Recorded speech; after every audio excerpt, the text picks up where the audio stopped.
This is Standing Watch. And now, Evangelist Norbert Link. Greetings, everyone, and welcome back to our Standing Watch program.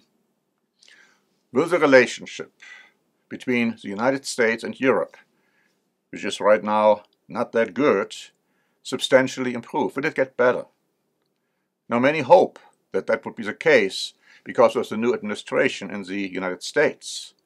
Others are not that sure or seriously doubt it. Here's an article by Deutsche Welle, dated February 19, saying this. At the Munich Security Conference, which actually started last week, Joe Biden proclaimed the revival of the transatlantic alliance. But the US still has much to prove to a wary Europe.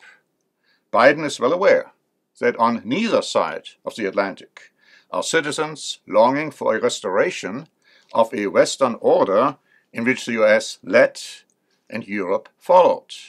And we will see that that sentiment is being reflected and repeated throughout. Here's an article by Breitbart, dated February 19.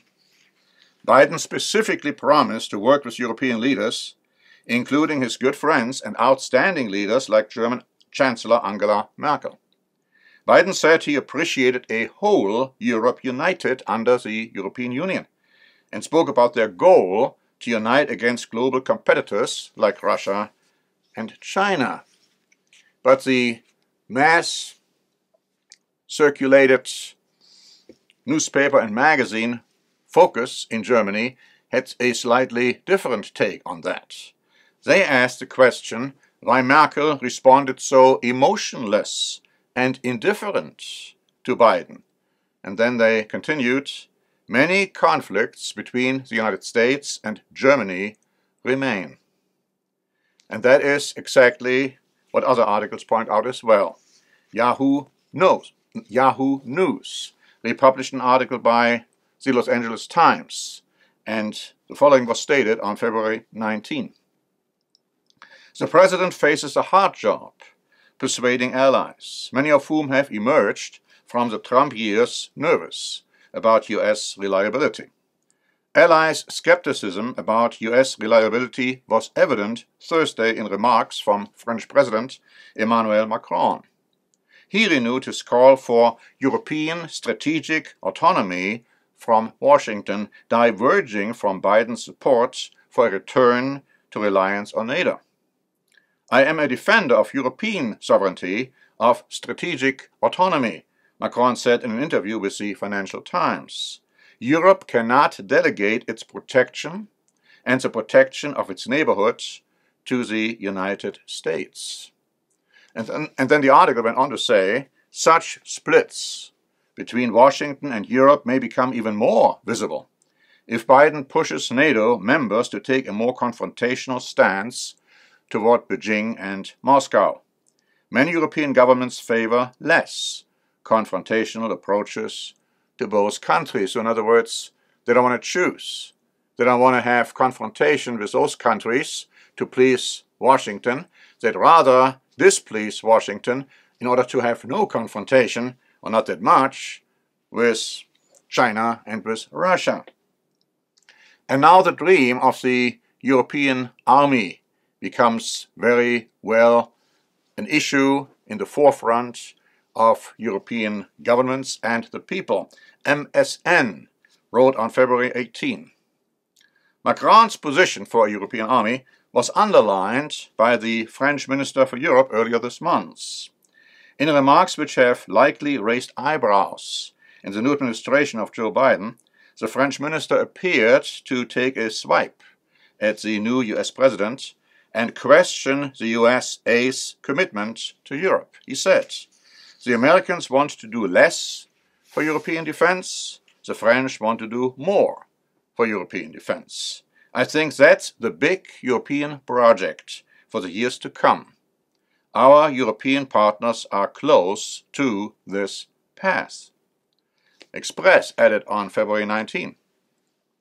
Speaking to the Munich Security Conference, Macron said that the EU should not be dependent on the United States for security, adding, The EU and its key member states have to be part of the solution of their own security.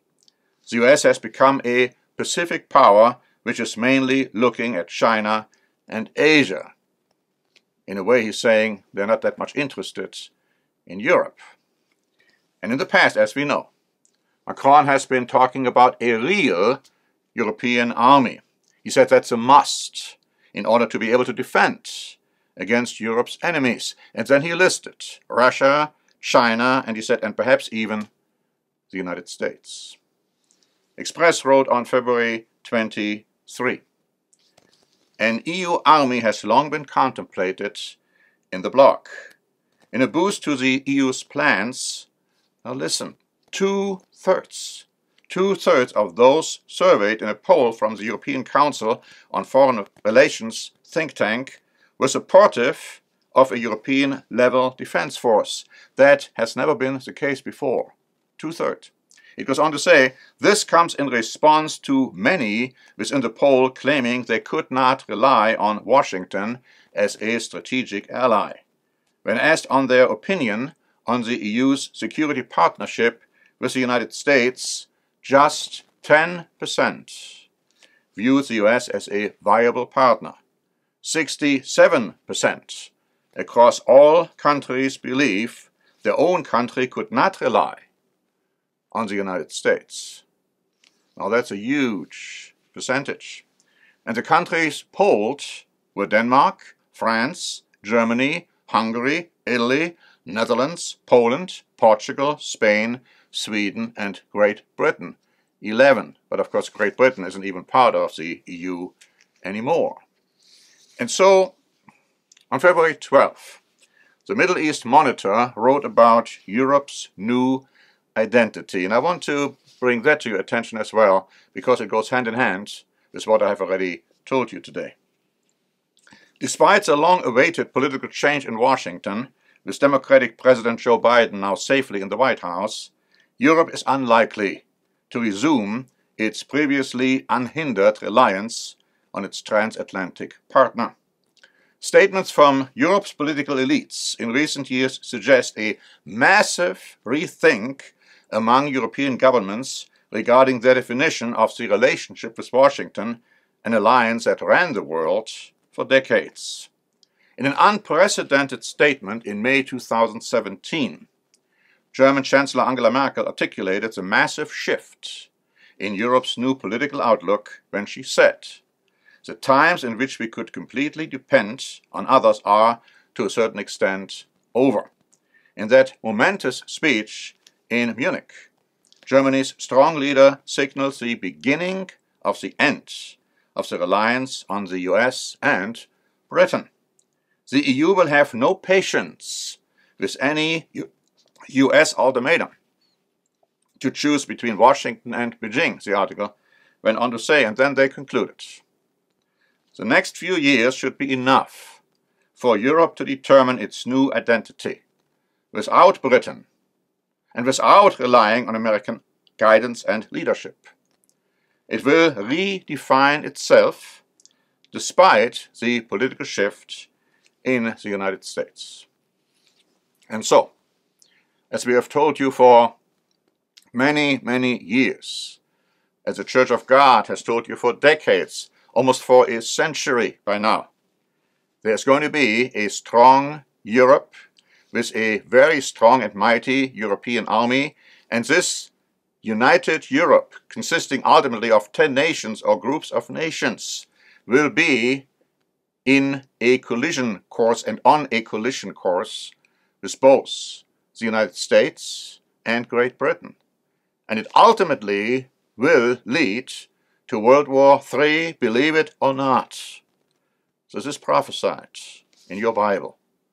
And to help you to understand those prophecies better, please ask for our free booklets, The Fall and Rise of Britain and America, and Europe in Prophecy. So thank you very much for watching us, for listening to us, for paying attention to what we have to say. And until next time, this is Norbert Link for the Standing Watch program.